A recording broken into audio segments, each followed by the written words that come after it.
Hebraei ex Aegypto proficiscuntur. Profecti sunt Hebraei ex Aegypto ad sescenta milia virorum, praeter parvulos et promiscuum vulgus. Illis egredientibus praeibat columna nubis interdiu, et columna ignis noctu, qua esset dux viae. Necunquam per quadraginta annos defuit illa columna. Post paucos dies multitudo Hebraeorum pervenit ad litus maris rubri, ibique castra posuit.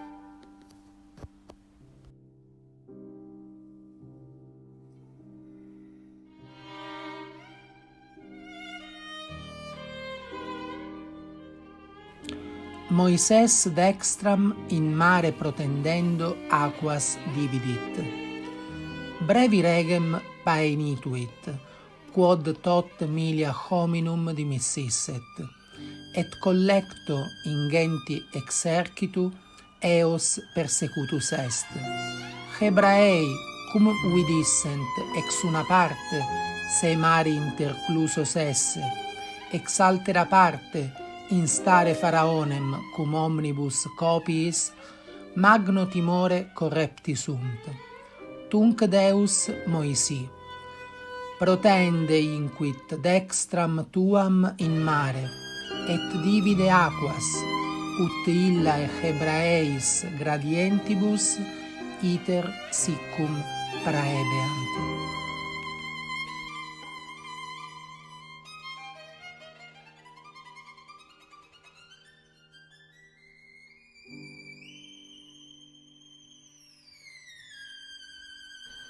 Hebraei ingrediuntur in mare siccum. Fecit Moises quod iusserat Deus. Cum tenetur manum extensam super mare, aquae divisae sunt, et intumescentes inc et inde pendebant. Flavit etiam ventus vehemens, quo exsiccatus est alveus. Tunc Hebraei ingressi sunt in mare siccum. Erat enim aqua tanquam murus ad extra eorum et laeva. Rex quoque Aegyptius Hebraeos gradientes insecutus non dubitavit mare, qua patebat ingredi cum universo exercitu.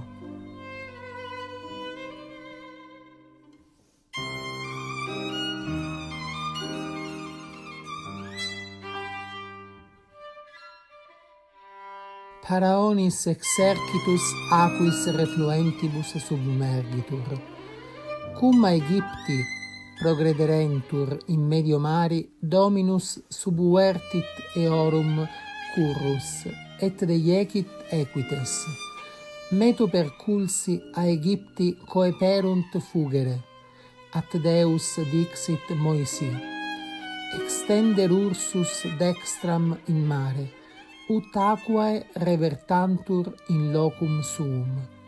Paruit Moises, et statim aquae refluentes obruerunt Aegyptios, et eorum currus, et equites. Deletus est universus exercitus Paraonis in medis fluctibus, nec unus quidem nuntius tanta ecladis superfuit. Sic Deus liberavit Hebraeos ab injusta servitute Aegyptiorum.